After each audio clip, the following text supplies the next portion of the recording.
I grandi della pesca. Iniziamo questa serie di video. C'è un mio caro amico, adesso tra un attimo ve lo presento. È una serie un po' particolare. Ho deciso di far condividere ai miei amici, quelli che so che sanno pescare veramente, intendo, le loro esperienze con voi, più o meno quello che ho sempre fatto anch'io sul mio canale.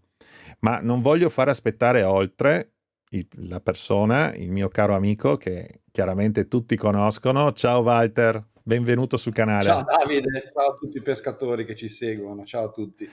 Sono veramente contento. Non ci credevo perché purtroppo tante volte i pescatori, sapete, sono un po' così, un po' duri da questo punto di vista, no? E andare su un altro canale, parlare, eccetera, non è proprio così scontato e quindi torno a ringraziarti veramente tanto per la tua disponibilità, Walter. Ma Ma è sempre un piacere, quando si parla di pesca poi ci si illumina tutti gli occhi, quindi non vedo l'ora poi di iniziare a raccontare, a parlare appunto della tecnica che affronteremo. certo. E in questo caso parleremo proprio della traina d'altura. So che tu sei un appassionato in questo senso, giusto? Sì, è una delle mie tecniche preferite. Sarà anche che poi per una serie di fortune legate al meteo e al clima, comunque nel Mar Ligure, che poi è quello che frequento di più, c'è stato un aumento abbastanza imponente negli ultimi anni, per esempio per le aguglie imperiali. Quindi se un po' di anni fa c'era un po' di monotonia legata ai tonni, ora invece arrivano anche catture di aguglie, delle belle lampughe, quindi sicuramente poi sono andato anche tanti anni a Capoverde, è una tecnica sicuramente che mi piace, è una delle mie tecniche preferite. È una tecnica dove c'è tanta azione, ci si annoia veramente poco in realtà, però c'è anche tanto lavoro dietro, questo lo so perché anch'io vado qualche volta a pescare, non così assiduamente come Walter. L'Adriatico è un mare un po' diverso rispetto al Tirreno, però devo dire che quando c'è lo strike è sempre un'emozione, un'adrenalina pura perché il mulinello parte in un modo incredibile, non si usano canne proprio grandissime, grosse, intendo dire di libraggio, sui 30 libbre di solito, ma non voglio togliere assolutamente la parola a Walter. Spiegaci un po' allora di questa tecnica, Walter. Ma vado ruota Ma libera. certo, Innanzitutto, vabbè, per chi vuole un po' iniziare o chi ha già iniziato la tecnica della traina d'altura, diciamo che il bello anche di questa tecnica è legata molto al fatto che sono tutti pesci molto belli quelli che si prendono. Cioè, comunque, se vogliamo dare anche una media di cattura, secondo me 10 kg è la media, diciamo, della taglia che si va ad insidiare. Poi arrivano ovviamente catture eccezionali, però non stiamo quasi mai parlando di pesci piccoli, sono tutti pesci assolutamente nobili, pesci di taglia, e poi abbinato anche, secondo me, a trainare il mare aperto, dove ovviamente non c'è nessuno, dove non ha interferenze di altre imbarcazioni, sei veramente in piena libertà, secondo me è un connubio che fa apprezzare molto la tecnica nella traina con il vivo. Ad esempio, io comunque vivo perennemente con barche vicino, anche solo che da diporto, no? Che si muovono, e quindi c'è sempre un po' di ansia, di agitazione. Invece mare aperto te la vivi proprio bene la giornata, anche se poi, tra virgolette, può anche capitare, ovviamente come nella pesca lo sappiamo benissimo, non arrivano magari gli strike giornalieri, passi comunque una bella giornata in taglia d'altura. Questa quindi secondo me era un po' la premessa da sì, fare. nel mio caso di solito faccio traina d'altura soprattutto nei trasferimenti. A me non piace, cioè in casi eccezionali quando proprio ho fretta mi sposto velocemente, chiaramente in planata, eccetera. Però se devo fare un trasferimento lungo, per me la vacanza inizia già quando salgo a bordo della barca, quindi mi gusto anche la traversata e tante volte calare le canne vuol dire andare più piano, poter parlare magari con l'amico che è in barca, eh, chiacchierare del più del meno e avere magari la sorpresa dello strike, anche così in scioltezza non è male. Quindi oltre che fare la giornata solo di traina esclusivamente per quello, magari passo anche qualche ora in relax nei trasferimenti da un porto all'altro. Probabilmente fai anche tu Mi così. sembra un'ottima riflessione che potrebbe spingere ancora di più quelli che vogliono provare questa tecnica, perché è assolutamente una riflessione che condivido. Partirei un po' da fare un po' una panoramica di quella che potrebbe essere un po' l'attrezzatura, il tipo di imbarcazione. Diciamo che ci sono anche molti modi di approccio in questa tecnica, perché poi alla fine si può partire dalle 2 alle canne infinite, no? Come a livello proprio di posizionamento. Bisogna sempre, secondo me, un po' partire dal periodo e che tipo di pesci poi si vuole insidiare, perché ovviamente una tecnica dedicata un po' più ai tonni è diversa rispetto a un po' più una strategia legata per esempio alla guglia imperiale. Mediamente comunque si mettono dalle 5 alle 7 canne, questa è un pochettino un po' la media, per differenziare un po' le zone di strike, diciamo, i posizionamenti dei vari artificiali, che poi vedremo anche tra poco. Comunque 5-7 canne più o meno un pochettino la media, e a livello di imbarcazione almeno secondo me serve per forza un T-top per alzare un po' le canne, meglio ancora se uno ha dei divergenti, meglio ancora ovviamente se uno ha una barca un po' strutturata con un bel pozzetto, una barca abbastanza larga. Da lì poi ci sono tutti i vari step che ti aiutano un pochettino a mettere più canne. Meglio l'entrobordo rispetto al fuoribordo, perché comunque dietro secondo me c'è meno turbolenza, meno scia, gli artificiali navigano un pochettino nel pulito, e divergenti secondo me di nuovo sono un altro accessorio, non dico fondamentale, però che ti aiuta davvero tanto a pescare in maniera un pochettino più qualitativa. Per me qualitativa vuol dire che peschi bene, quindi nella scia, posizionando gli artificiali dove realmente vuoi, eccetera, eccetera. Velocità media 6 nodi e mezzo, 7 nodi, 7 nodi e mezzo, 8 nodi, dipende secondo me moltissimo dai artificiali che si usa. La base di questa tecnica secondo me sono un po' due le cose importanti. Uno, posizionare bene gli artificiali, e due, trovare diciamo un pochettino poi delle zone attive. Anche lì poi abbiamo dei filmati che vi facciamo vedere per spiegarvi un pochettino meglio che cosa significa. Come diciamo zone di pesca, o si va in trasferimento, come diceva prima Davide, se devo fare da Genova alla Corsica, parto e mi faccio il mio trasferimento. Se no invece se devo fare magari un'uscita a pesca fuori dal porto, io parlo ovviamente per il Tirreno, diciamo per il mio mondo, meno forse per l'Adriatico, che magari mi aiuti un pochettino anche te Davide. Cerco più che altro delle batimetriche che vanno in scaduta, quindi tutti quei segnali che ci arrivano dalla cartografia dove ci sono dei movimenti sott'acqua. Assolutamente. Io in genere vado sui 1000 metri, però abbiamo noi un fondale che più o meno è simile poi su tutto il Tirreno, che magari dai 700 ai 300 in genere c'è una grande un po' risalita, lì si creano upwelling, si creano comunque delle zone dove in genere c'è un pochettino più di attività. Sempre occhi aperti, perché comunque noi quando iniziamo un po' la navigazione abbiamo due soluzioni: o andare a caso, che non è diciamo un po' la miglior strategia, o è quella di seguire i segnali che ci arrivano dal mare. Quindi anche solo delle zone dove troviamo dei tronchi a galla è una zona dove magari c'è una stanca di corrente, dove arriva la corrente, dove comunque si crea una piccola catena alimentare all'interno dei rami, delle foglie, delle zone dove ci sono i delfini, delle zone dove troviamo delle balenottere, delle zone dove troviamo i gabbiani, dove troviamo degli sguazzi, dove controllando anche la temperatura vediamo anche dei cambi di temperatura. Cioè dobbiamo durante la giornata dire: abbiamo l'orizzonte infinito, da che parte andiamo, destra e sinistra, facciamoci guidare da qualche segnale che ci arriva dal mare. Uno non sarà utile, due non sarà utile, però prima o poi, anche grazie all'ecoscandaglio, troviamo delle zone, lo vediamo chiaramente, dove dovrebbero aumentare un po' statisticamente le possibilità di trovare i predatori che ricerchiamo, che sono tonni alla lunga, guglie imperiali, lampughe, più o meno diciamo i pesci che andiamo sempre a ricercare sono un po' questi. Ovviamente tu Davide hai la tua esperienza, quando vuoi ti inserisci nei miei discorsi, interrompimi pure, anche te, racconti pure le tue esperienze. No, io sono, boh, Diciamo che sono assolutamente d'accordo con la tua idea. Ci sono fondamentalmente quindi tre modi per andare a pesca in traina d'altura. Il primo modo è quello che vi ho detto, fare semplicemente i trasferimenti per consumare anche meno gasolio, magari, e quindi mettere giù le canne, si imposta una rotta, si decide di andare da un certo punto A a un punto B e si sta in pesca. E questo vuol dire limitare moltissimo l'azione di pesca, perché uno semplicemente cala le canne, fa quelle due o tre cose però che sono comunque fondamentali, che adesso Walter ci mostrerà sicuramente, cala le canne, dopodiché si mette in pesca col più automatico. E questo è sicuramente il sistema A.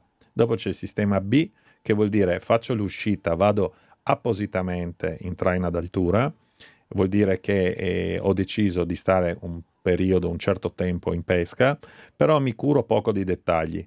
Dico, vado fuori 2, 3 miglia, 4 miglia dalla costa a seconda delle situazioni. Dopo magari faremo una parentesi anche sull'Adriatico, che come sapete la gran parte dell'Adriatico ha una profondità, diciamo, media di 50, 60, 70, 100 metri. Non è che abbiamo battimetriche così alte se non andiamo proprio al sud. Ma comunque si può fare comunque la traina del Tura. Ma ritornando al discorso, allora questo è il sistema B e questo vuol dire non curarsi troppo e dopo c'è il sistema C dove la traina d'altura diventa veramente una tecnica e per tecnica vuol dire tutta una serie di cose, che non è limitarsi a calare le canne, magari solo a controllare la distanza, ma stare attenti, come ha detto Walter, a tutti gli elementi che ci circondano, compresa la corrente, compresa i tagli di corrente, che aveva anticipato anche Walter, cioè i punti proprio dove due correnti si scontrano, lì si formano, si vedono la differenza di colore proprio sull'acqua. Tu vedi l'acqua di un colore da una parte e leggermente più scuro o più chiaro dall'altro, quindi riesci a riconoscere questi tagli di corrente. Poi anche la velocità, Walter ci ha detto 6 nodi e mezzo, 7, 7 e mezzo, bisogna comunque stare attenti anche al discorso della corrente se ce l'abbiamo a favore o contro, perché anche questo può essere una discriminante per aumentare o calare. E dopo vedremo quanto è importante la corrente anche in funzione agli artificiali e al tipo di preda che andiamo a cercare.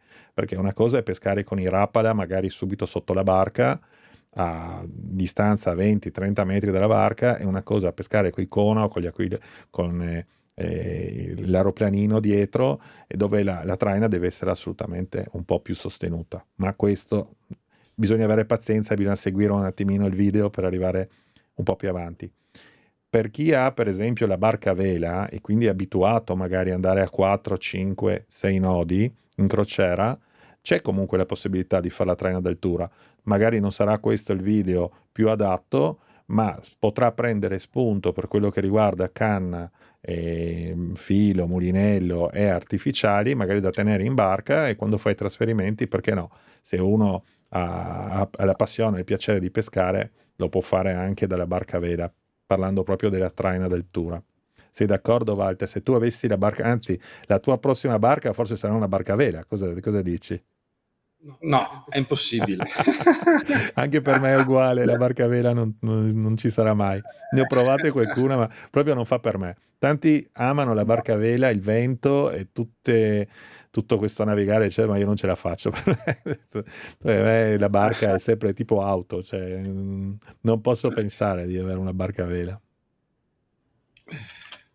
Allora, diciamo che partiamo subito un po' dall'assetto di pesca, quindi partiamo da una situazione che è un po' la normalità, un po' lo standard, che è un assetto per esempio a 5 canne, che lo vediamo diciamo nel video. Sempre bisogna un po' capire il periodo, perché ci sono dei periodi dove le aguglie imperiali sono molto per esempio presenti, e a me piace dedicare qualche canna in più all'aguglia perché comunque vederla saltare è sempre un rostrato, è un pesce che sicuramente dà sempre molte soddisfazioni, e quindi dedico sempre qualche canna in più all'aguglia. Ma se è il periodo dove le aguglie tra virgolette non ci sono, tipicamente loro sempre accostano nel periodo intorno a maggio, giugno, quelle sono le periodi di che loro accostano soprattutto per il periodo riproduttivo. Ormai le troviamo anche in tutta la fascia estiva, perché soprattutto da noi c'è un pochettino più abbondanza. Di nuovo le lampughe tra giugno e agosto, i lampugoni di nuovo è un periodo, diciamo, che li trovo, e anche lì di nuovo, se so che è il periodo, dedico magari qualche artificiale a loro. Magari il resto dell'anno baso più un assetto rivolto ai tonni, quindi potenziando un pochettino più un assetto rivolto ai minnow e agli artificiali, proprio Rapala, minnow, diciamo questa fascia qua di artificiali. In questo caso qua, che noi vediamo quindi un assetto di 5 canne, partiamo dall'ultima, che la si può mettere 90, 100, 130 metri, comunque è un artificiale molto lontano, fuori dalla scia, e lì, diciamo, entrano in visione due pensieri: un pensiero un po' più oceanico, che è quello che sto sposando di più negli ultimi anni, e un pensiero, quello che è un po' più, chiamiamolo, mediterraneo. Prima, fino a un po' di anni fa, l'ultimo artificiale in fondo si tendeva a mettere un artificiale grosso e voluminoso, perché si diceva laggiù nel blu, dove non c'è scia, fuori, diciamo, un po' dall'assetto dei tanti artificiali che metto a poppa della barca, laggiù si metteva un artificiale imponente, grosso. Mentre per esempio in oceano, soprattutto Capoverde, i grandi capitani, fanno letteralmente il contrario, cioè man mano che tu vai lontano metti sempre artificiali più piccoli, quindi gli artificiali grossi vanno in posizioni dove c'è tanta scia, dove c'è tanta confusione, e lì gli artificiali si devono vedere bene. Man mano che vai lontano metti sempre artificiali più piccoli e più sinuosi. Negli ultimi anni io sto sposando, diciamo, più questa tipologia di tecnica, e sto trovando forse più soddisfazione rispetto un po' al criterio mediterraneo, che appunto diceva che lontano ci voleva un artificiale grande. E quindi parliamo lontano, io a 100 metri metto un artificiale da 12-16 centimetri, più o meno questa è la fascia, abbastanza leggero, sempre parliamo di Kona, quindi Kona sono tutti, diciamo, quegli artificiali con l'octopus dietro, e di fronte c'è una testa che deve imitare un pochettino il popper da spinning. Se noi vogliamo, diciamo, fare un po' un'imitazione, nel senso che qua vi faccio vedere un video anche, diciamo, di un artificiale, un po' di come si muove in acqua. Quindi lui viene a galla, tipo popper, fa la schiumettina, lo spruzzino. In quel momento lì l'artificiale si carica di turbolenza e di aria, e dietro si forma una scia bianca. Quindi la funzione proprio dell'artificiale è quella di continuare a fare questo movimento: venire a galla, fare lo spruzzo, lo schizzo, andare sott'acqua e creare questa turbolenza. Questo deve avere un suo ritmo, ed è lì che, diciamo, che secondo me è alla base, diciamo, della tecnica, per cui l'artificiale deve nuotare benissimo in questo senso. Perché? Perché se sta troppo poi sott'acqua, dopo 5 secondi, 6 secondi, 10 secondi, perde la sua scia di turbolenza e diventa un oggetto di plastica sott'acqua. Non dimentichiamoci che laggiù l'acqua è pulitissima, e quindi se si affianca un pesce vede perfettamente che è un oggetto di plastica sott'acqua. Se invece continuiamo ad avere questo ritmo, lui viene a galla, si carica, e quando scende fa la turbolenza, poi ritorna a galla, scende, fa la turbolenza, manteniamo sempre un artificiale molto attivo, che ha sempre questa scia dietro di schiuma, che quindi imita un pesce che, tra virgolette, sta un po' scappando in superficie, e questa è un po' la base di come posizionare artificiali, perché lo stesso artificiale, se noi lo mettiamo 30 metri dopo, non avrà più la scia; se lo mettiamo 30 metri prima, inizierà a saltare troppo fuori dall'acqua. Quindi è fondamentale il posizionamento di ogni artificiale. Ma scusami che ti chiedo, davanti al Kona tu metti l'aeroplanino o qualche accessorio, oppure fai la linea libera, solo il terminale in fondo? Allora, Dopo io sono spiegheremo molto anche. amante sono molto amante dell'artificiale singolo, non mi piace mettere bird, aeroplanini, perché qui poi entriamo in una filosofia che ognuno ha le sue convinzioni, no? Non c'è un libro Ma in qui, cui dice infatti, è giusto o parliamo sbagliato con mettere te proprio per l'aeroplanino, sapere la no? tua, giustamente. Ognuno, diciamo, ha le sue convinzioni. Io, per esempio, ho questo tipo di convinzione qua, nel senso che io sento molto parlare da tanti pescatori qui dicono ho questo artificiale qui che è quello che a me mangiano sempre su questo artificiale qua. Era una filosofia che sposavo anch'io fino a un po' di anni fa. Nel tempo mi sono accorto che se posizioni bene ogni artificiale a poppa di imbarcazione, non hai delle preferenze rispetto al fatto che ci sono degli artificiali che rendono di più e altri che rendono di meno. Io bene o male ho un misto di strike a poppa dell'imbarcazione. Mangiano a corto sui 30 metri, mangiano a 100 metri, mangiano a 70. Ci sono alcuni invece che dicono mi mangiano solo su quella piuma lì rosa a 70 metri, ogni volta che esco mangiano sempre lì. E lì secondo me bisogna porsi delle domande, nel senso che probabilmente quello è posizionato bene, alla giusta altezza, alla giusta distanza e sta pescando bene, ma probabilmente sono gli altri artificiali che non stanno pescando, non stanno lavorando a dovere. Se noi mettiamo, diciamo, tutte le canne che funzionano nella posizione giusta, avremo sempre strike più o meno ovunque. È ovvio che ci sarà l'artificiale che ti renderà un pelino in più degli altri, cioè, però hai sempre soddisfazioni su tutti, diciamo, gli artificiali. Rispetto, diciamo, a quanto mi dicevi te, diciamo, dell'aeroplanino, l'aeroplanino secondo me ti aiuta un pochettino a nascondere qualche errore, nel senso che se tu posizioni bene l'artificiale nel modo giusto, nel punto giusto, non hai bisogno dell'aeroplanino.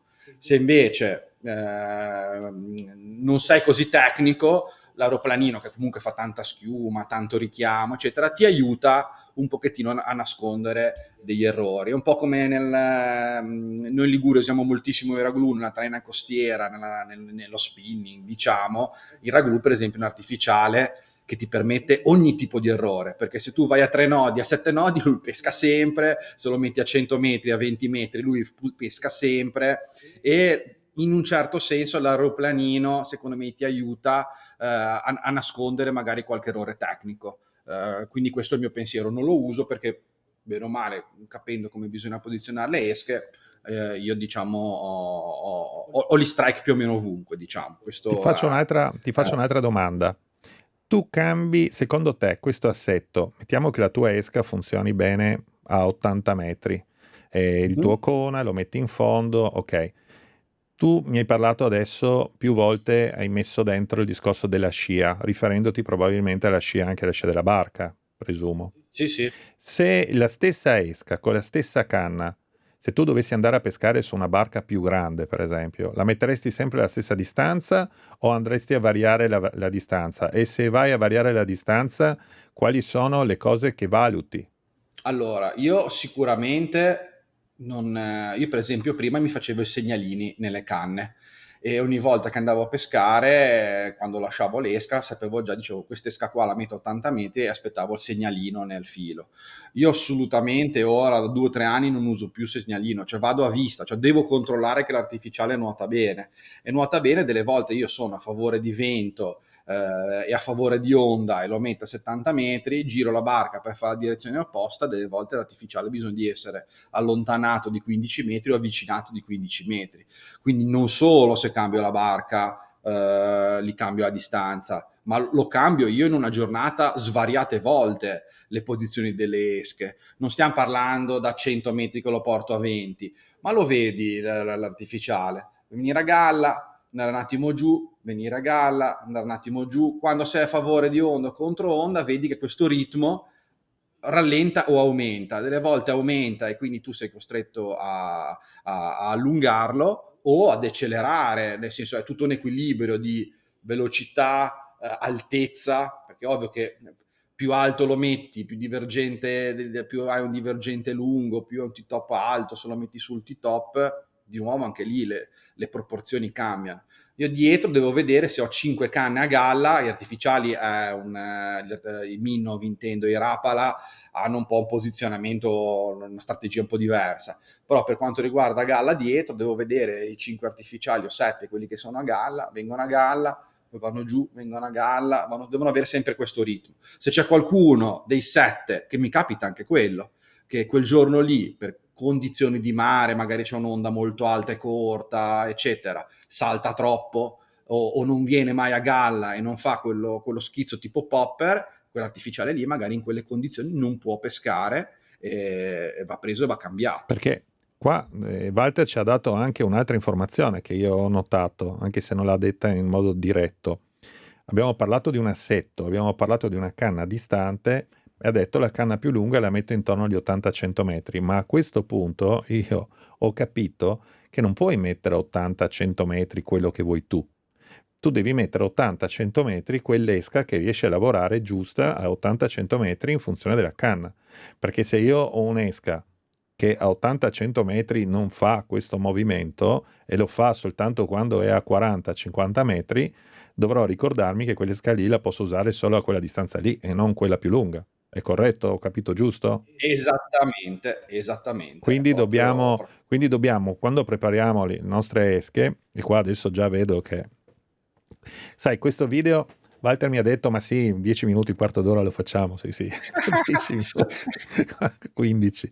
No, perché cerchiamo di approfondire ovviamente questi discorsi che sembrano assolutamente tecnici, ma per la mia esperienza so che se tu non affronti la tecnica in questo modo, cioè non riesci a capire queste cose che sono però fondamentali, è veramente difficile per chi va a pescare e va a pescare magari da solo, senza qualcuno vicino che gli possa dire cosa fare, rendersi conto di quanto difficile è questo mondo. Quindi io ti chiederò, Walter, magari se avrai tempo, di darmi un paio di nomi di artificiali in modo che possa anche magari mettere in descrizione del video, troverete artificiale che va più o meno bene sui 100 metri, usate questo qui con queste misure, perché se no uno che vuole iniziare, come fa ad andare in negozio e chiedergli mi dia un artificiale da 100 metri?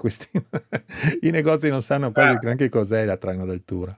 No, intanto apro una parentesi per fare un sorriso. Tanto i trainisti generalmente sono collezionisti di artificiali, quindi a me mi piace comprare in Australia, in Sudafrica, in America, in Italia, perché ci sono anche delle persone che fanno dei bellissimi artificiali in Italia. Mi piace avere la mia collezione di artificiali che mi tengo lì belli, colorati, tenuti bene, come se fossero dei gioielli. Quindi, sì, sono d'accordo. aperta e chiusa parentesi, ma se vogliamo comunque semplificare, lontano bisogna mettere delle cose molto leggere. Non stiamo parlando di teste con delle resine molto pesanti, ma si parla di artificiali anche, tra virgolette, passatemi il termine, molto economici, molto spartani, cioè lontani laggiù in fondo ci vogliono proprio delle teste molto leggerine per farli lavorare bene. Andando invece verso, diciamo, un po' a bordo della poppa, lì magari si iniziano pian pianino a mettere artificiali un pochettino più grossi con delle teste, con delle resine un pochettino più pronunciate. Poi ci sono alcune piombate, altre resinate, poi È un andiamo a mondo parlare anche infinito. delle teste hard, soft, e lì poi c'è un mondo di artificiali che poi è giusto che ognuno si specializzi, si documenti, perché sennò poi il video diventa veramente una roba di 10-15 ore. Però nel senso, tutti quando si vogliono affrontare questa tecnica devono imparare. Io non ho 5 artificiali, ne ho 100, pian pianino compri un artificiale nuovo, te lo metti a poppa, vedi come nuota a 100 metri, a 50 e 30 e impari un po' a conoscerlo, gli dai un po' di fiducia di 1 o 2 giornate di pesca e vedi, diciamo, come si comporta. E nel tempo, pian pianino, ognuno quando va in un negozio di pesca, in un sito, aggiunge il suo bagaglio di collezione, perché poi diventa complicato dire usate questi 5, punto e basta. È anche bello vivere la cosa di dire vado in un negozio, vedo questo, mi piace esteticamente perché si compra con l'occhio sempre, e me lo provo. Ci sono alcuni che rendono, altri che rendono meno, altri che ti piace posizionarli in una posizione e così via. Ma certo. Se sei d'accordo passiamo alle altre, perché abbiamo parlato molto della canna, diciamo lunga 100 metri, poi come vediamo diciamo nell'immagine abbiamo sempre sui divergenti, questo è un assetto con 5 canne tutte a galla rivolte alla guglia, perché vedete che oltre alla canna lunga 100 metri anche le canne più corte 60, 70, 40, 50 sono tutte posizionate sui divergenti, quindi canne comunque tutte a galla. Questo è un assetto prettamente da guglia dove i toni difficilmente, ma può arrivare anche lì, diciamo mangia. A 60-70 di nuovo stiamo parlando di un artificiale 14-16 centimetri, potrebbero andare benissimo anche delle piume, le classiche rosa, le classiche diciamo blu-azzurre, blu e bianche, e poi a 40 e a 50 in genere metto qualcosa un po' più di artificiale americano, classico, un po' Black Bart, Pulsator, qualcosa di un po' voluminoso, ma sempre parliamo di 16-18 centimetri, non stiamo parlando di artificiali incredibili. Questo diciamo è l'assetto a 5 canne rivolto alla Una guglia. Se poi noi domanda. vogliamo, diciamo, sì, E vuoi dare solo un'indicazione su canne, filo, quanto lungo fa il terminale, i libraggi, queste cose qui? sì, giusto, giusto. Allora, per quanto riguarda le canne, a livello di libraggio, a me non mi capita mai di incrociare il tono da 30 kg. Quindi mediamente uso canne abbastanza sportive e il libraggio più o meno è dai 12 alle 20 libbre, un pochettino più sulle 20 se devo dare una preferenza e un po' meno sulle 12. Però a me piace un po' la sportività, cioè mi piace che quando il tonno, il pesce arriva sotto la barca mi metta anche un po' in difficoltà, no? Perché se poi uso delle canne troppo rigide, arriva lì e sono troppo io che Ma non comando, ti no? sembra Cioè, mi neanche di piace aver quando arriva pescato sotto con la la canna barca. troppo rigida, troppo grossa, è ovvio. E quindi diciamo io utilizzo più o meno questi libraggi. Abbastanza fondamentale secondo me è utilizzare un filo ice, quindi un giallo fluorescente, perché soprattutto quando è nuovo dietro vedi come se ci fossero 5 laser, 7 laser che ti danno un'indicazione molto precisa di dove sono gli artificiali. Spesso guardiamo a poppa, non lo riusciamo a vedere, lì se abbiamo un filo giallo nuovo vediamo perfettamente diciamo dove tocca. Preferisco un filo americano perché il giallo dura di più rispetto ad altre marche che magari sbiadiscono molto facilmente. Comunque le canne sono sempre posizionate lì 8 ore al giorno, 10 ore al giorno, nella salsedine ferme, è facile diciamo che si scolorisce, e come filo dai 40 ai 50 libbre in bobina diciamo è quello che metto. Poi io per una questione di comodità e di comfort personale diciamo che ho la classica girala col moschettone dove poi io collego gli artificiali, e ho un terminale, quello proprio dell'artificiale, che è molto corto, ma molto corto perché almeno poi diciamo è giusto della lunghezza della canna, in modo e maniera da avere l'artificiale che si aggancia al mulinello. Tanti lo usano di 2 metri, addirittura ho visto terminale di 3. La funzione solamente di avere un filo spesso nell'artificiale, che in genere si mette da uno 0,80 in su, millimetro, eccetera, è solamente quella che quando arriva il pesce sotto bordo e voglio in quel momento avere, diciamo, la padronanza della situazione, prendo il filo con il guanto e lì ho un filo spesso da poter, diciamo, comandare il pesce.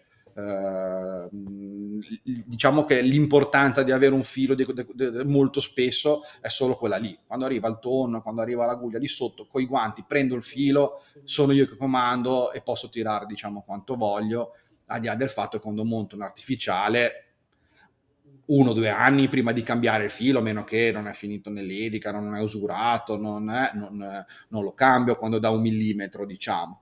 E questo è un po', diciamo, la composizione delle canne e dei fili che utilizzo. Restando sempre su canne, fili e mulinelli. Mulinelli penso, presumo, che vai sui 20-30 libbre, giusto? Sì, sì, ma io sempre per il discorso di prima, però io, per quanto riguarda le canne, io dico sempre che è un discorso anche molto soggettivo, cioè non è Ma la certo. canna, non è il mulinello ovviamente che ti fa prendere o non prendere No, più ma pesci, la mia quindi domanda, mi fermo un pochettino lì a lasciare al pescatore la scelta di che certo, canne però mulinello la mia usare. domanda era soprattutto rivolta a capire come metti la frizione, perché anche lì ci sono delle diatribe. C'è chi dice bisogna tenere la frizione molto chiusa perché così il filo, Sì. cioè il pesce fa lo strike e si allama bene, c'è chi dice invece di tenerle un po' più lasche per evitare strappi, eccetera. La tua tecnica? Su questo io sono molto ferreo nel dire che all'inizio la frizione deve essere ben chiusa, soprattutto per quanto riguarda la guglia. Contiamo che generalmente noi viviamo in bobina del nylon, quindi stiamo parlando di un filo che è abbastanza elastico, c'è bisogno che ci sia della frizione bella chiusa e in modo da infilzare anche il rostro, l'amo si deve piantare bene. Però stiamo parlando dei primi secondi di strike, dei primi 5-10 secondi di strike. Poi quando il pesce è partito e lo vedi che è in fuga, lì comunque sempre allento un pochettino la frizione. Solo un po', diciamo, nei primi secondi tengo le frizioni molto chiuse. E Poi adesso una dopo domanda da impedisco. 100 milioni di euro come valore per la domanda, intendo, però la risposta ce l'hai sicuramente, quindi spero che mi farai uno sconto. No, è molto semplice. Succede più spesso di quello che si crede di avere l'attacco del pesce, senti il filo che viene fuori, fa il classico tiro, ma non rimane all'amato.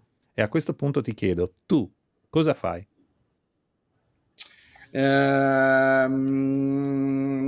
Allora, due diciamo ipotesi. La prima è se diciamo l'esca è attaccata al divergente, quando succede questo 99 su Si 100 io ho sta. regolato le pinze in modo e maniera che si staccano. Quindi io vedo che già si è staccato diciamo il filo e il pesce non c'è rimasto. In quei casi lì spesso do qualche manovella di recupero. Lì l'ho imparato veramente a capoverde dopo che i marlin diciamo si slamavano diciamo nelle prime rostrate, e lì ho visto proprio i grandi capitani: 4 giri ti fermi, altri 2 giri ti fermi, poi magari gli apri la frizione in modo che di nuovo l'artificiale rimanga proprio, perché tu ti fermi ma in realtà sta venendo dietro di te, apri la frizione in modo che rimanga un attimo fermo, di nuovo richiudi, e tante volte il rostrato si agita perché lui innanzitutto si aspetta, credo, che quando tira la rostrata, come succede diciamo per un pesce naturale, vivo, gli dai la rostrata e lo tramortisci, e quello noi lo imitiamo grazie al divergente che si stacca. Quindi l'artificiale sta andando, gli dà la rostrata, si molla diciamo la pinza del divergente, quindi si ha per 2-3 secondi l'artificiale che si ferma perché ritorna in tensione il filo, quindi imitando il pesce naturale di quando gli dai rostrata rimane tramortito, e poi diciamo se non c'è rimasto l'artificiale prende e riparte. Quindi già quello è un primo episodio in cui il rostrato vede che riscappa di nuovo, e allora sempre rido perché spero che pensi così, dice ma allora non l'ho ferito bene, è ripartito, e si arrabbia proprio il rostrato e ritorna di nuovo dietro l'artificiale. Se non basta, questi movimenti qua sicuramente aiutano a mandarlo un po' in frenesia o ad agitarlo un Quindi, pochettino. informazione importantissima, non tocchi il gas dei motori, quindi i motori rimangono tutti fermi lì, continui sempre a trainare alla stessa velocità per tutte le altre resche Sì, che rimangono lì. diciamo che un po' imito la stessa cosa, cioè volendo posso aumentare, però aumentando le cose del motore, non è che poi gli dai la stessa velocità, diciamo, della manovella del No, no, mulinello. sono due cose Io non lo completamente faccio con il diverse. motore. Tra l'altro, Io non... io un altro trucchetto che ho visto fare in certe situazioni, quando non hai divergenti e magari peschi solo con due canne, di prendere comunque uno sgancio rapido, metterlo su una bitta, far partire il filo della canna, andare sullo sgancio rapido e dopo andare fuori, in modo che quando abbiamo lo strike e il pesce non rimane all'amato, anche se rimane all'amato ovviamente, però nel caso in cui non rimanesse all'amato, comunque c'è quel bando di 2-3 metri che ti permette di concretizzare. Faccio io adesso una piccola parentesi. Questa cosa qua la usavo tantissimo nella traina con il vivo. Cioè, il vantaggio di pescare con l'affondatore, cioè quindi mettere giù la palla con lo sgancio, quando avevi lo strike, per esempio, di un dentice, lui staccava il filo dalla pinzetta e aveva quei 2-3 secondi in cui l'esca rimaneva lì praticamente immobile, già attaccata, e ci dava ancora di più, e dopo ferravi, perché la barca comunque andando avanti a un certo punto la canna ferrava, e devo dire che questo sistema migliorava tantissimo l'azione di pesca, si riusciva a concretizzare molto di più. Sicuramente l'utilizzo dei divergenti con le loro pinzette, con tutto quello che riguarda, è un vantaggio in più in pesca, sicuramente. Assolutamente sì. Dopo aver parlato di tutte le esche di superficie, in questa schermata dove noi vediamo un assetto a 7 canne, che praticamente è abbastanza simile al concetto di prima 5, ma in più ho aggiunto i due Minova 20 e 25 metri. Si può stravolgere questo assetto a seconda dei periodi, ad esempio un periodo dove non ci sono le aguglie, quelli a 40 metri potrebbero diventare 35, metto altri due Mino, due Rapala. A 10 metri potrei aggiungere un X-Rap, che comunque è un tipo di artificiale con una paletta molto molto pronunciata, che lo puoi mettere veramente sotto il motore e scende anche un pochettino. Quindi hai veramente modo di spaziare a livello di strategia e divertirti a partire dai 5 metri della poppa fino ai 130 metri più una larghezza intorno ai 10 metri dove decidere te, diciamo, dove posizionare tutti i vari artificiali, che è un mondo infinito, di Minno, di Rapala, di Kona, di Bubble Jet, di piume, e più che ne ha più che ne metta. Però legato, diciamo, al discorso iniziale della velocità, è ovvio che se un artificiale, delle volte gli artificiali sono tutti un po' troppo corti perché ci sono delle condizioni del mare, delle correnti che devi metterli corti, perché se tu li allontani a 100 metri, a 90, non hanno più quel ritmo, accelero. Invece di andare a 6 nodi e mezzo, vado a 7 nodi e mezzo, accelerando li riposso allungare. Quindi è tutto un equilibrio di velocità, condizioni del mare, altezza degli artificiali, e questo modo, diciamo, un po' di ragionare, di strategia è quello che poi ci riempie anche un pochettino la giornata, perché se no altrimenti se abbiamo 8 ore davanti, mettiamo 4 canne alle 8 del mattino, niente, continuiamo a navigare a caso tutto il giorno No, senza no, porci domande, no, non si facciamo 8 fanno ore queste così, cose. ma No, il cioè piacere è tutto qua. Che poi non ha adesso... senso, no? È bello girarsi, controllare gli artificiali, controllare cambi, diciamo, inclinazione io poi per esempio, apro e chiusa parentesi, sono molto convinto anche dell'utilizzo delle funzioni zig-zag, per esempio dell'autopilota. Quelle io le uso moltissimo, ma perché? Perché uso di artificiali che sono specchiati, uso degli artificiali di origine australiana, che sono proprio totalmente specchiati, e dove la luce del sole fa veramente molto riflesso. E quindi ovviamente, continuando a fare queste navigazioni a zig-zag tutto il giorno, li continuo a cambiare anche delle inclinazioni, che rende anche un po' meno monotono, diciamo, il loro nuoto. Quindi io sono un amante anche di queste funzioni, come insieme a te sono un amante della tecnologia. E apro una parentesi, se vuoi, di come utilizzo, di come utilizziamo anche l'ecoscandaglio, Certo, perché però nella guarda che traina non te la cavi d'altura... così facile, perché io ho ancora una domanda da farti, cioè una. Sì? Mi limito, mi limito.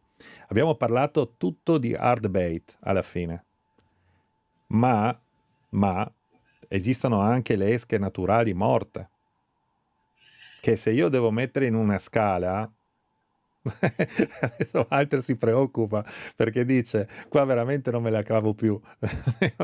Le esche naturali morte nella Eh, traina d'altura sono una cosa che... io qualche volta l'ho provate, ho avuto discrete soddisfazioni soprattutto sulle lampughe.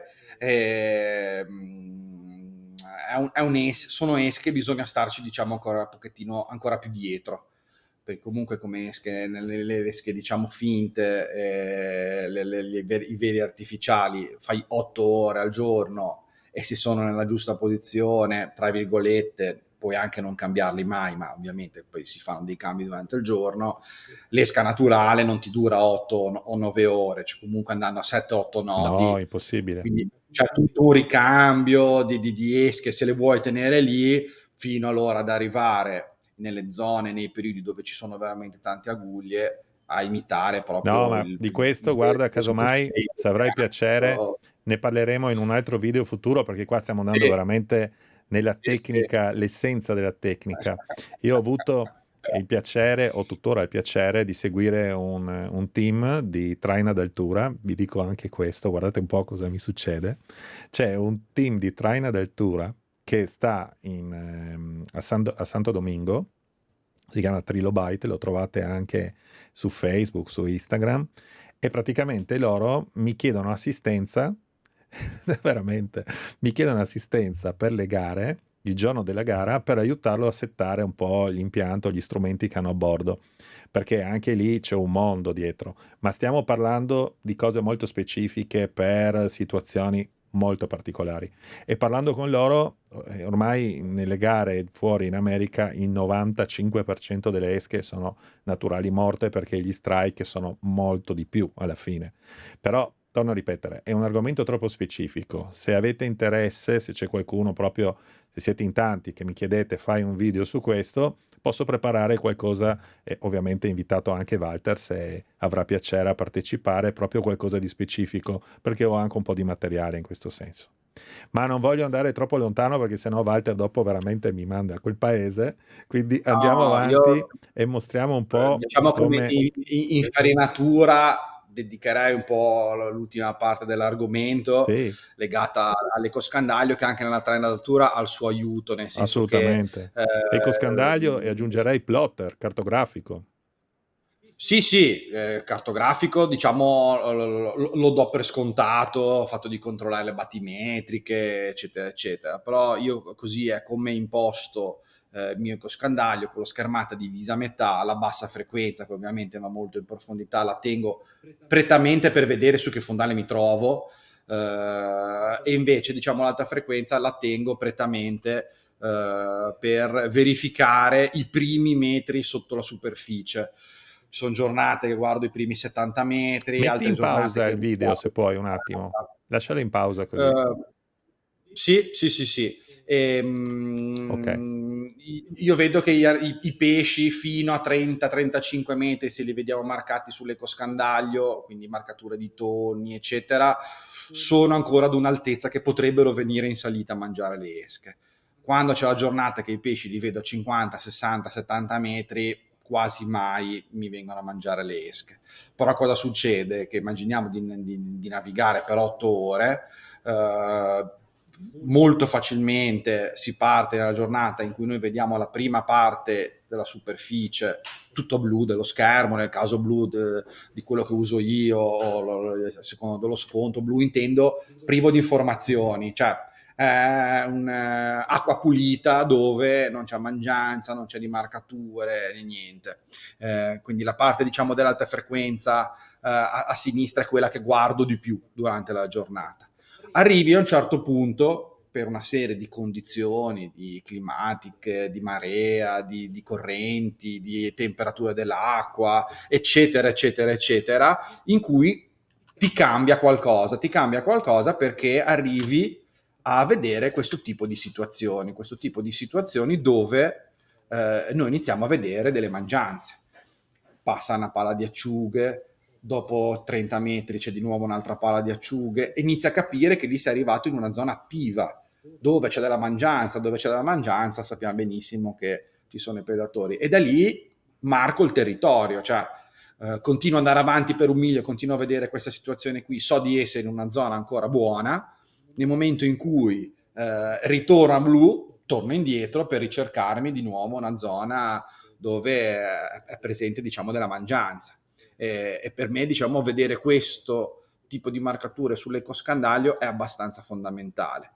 È ovvio che quando ci sono delle giornate in cui le mangianze le trovi tra i 10 e i 25 metri è una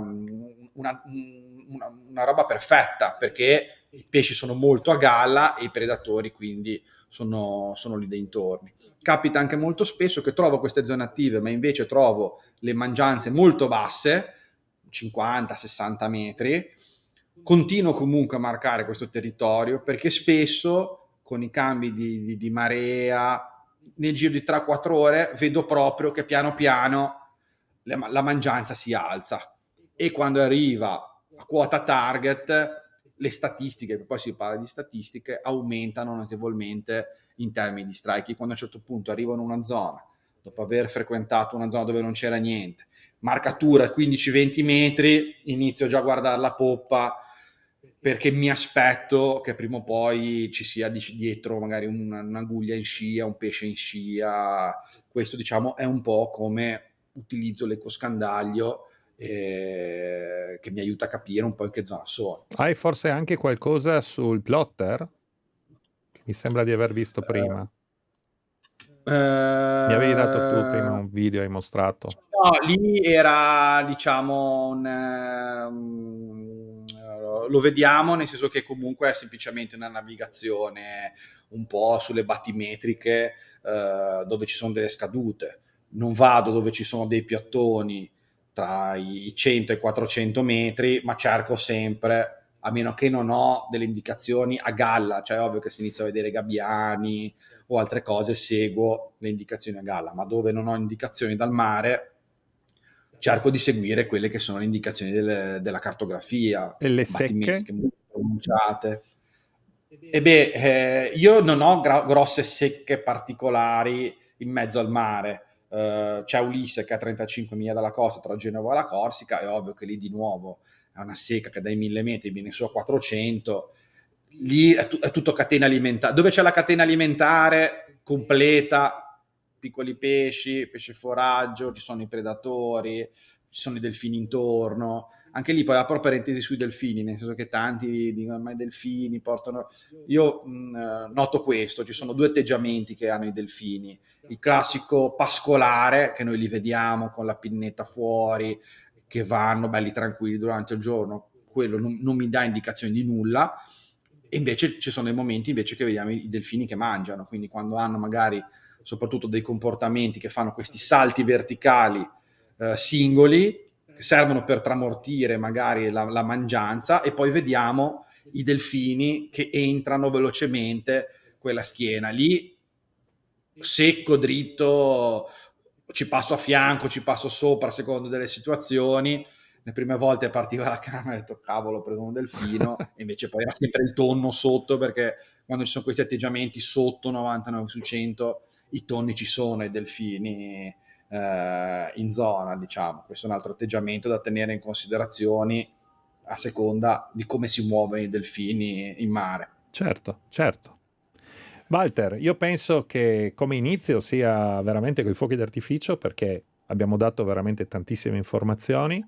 Se avete dubbi, curiosità, lasciate assolutamente un commento sotto, dopo sia Walter che io risponderemo il più possibile a quello che riusciremo a trovare. Io ti ringrazio ancora tantissimo per la disponibilità e per la pazienza di aver avuto qua, di stare con noi a spiegarci tutte queste cose. Spero comunque che ci Ma grazie a rivedremo voi. ancora. Certamente, grazie a voi, grazie a Davide, e complimenti per questo percorso che stai facendo, che secondo me è utile, perché come dicevi te, o hai la fortuna di andare in barca, magari con qualcuno che ti spiega le basi, eccetera, o se no da soli non esistono dei libri che dici mi documento, quindi diventa veramente difficile capire alcune cose. Ho avuto la fortuna di imparare da grandi pescatori, da Maurizio Bongini, da tanti capitani a Capoverde, che mi hanno spiegato, diciamo, tante cose che vi riporto, tante cose viste sul campo, però secondo me è importante quello che stai facendo. Grazie ancora. Grazie a tutti, ci vediamo presto. Ciao ciao.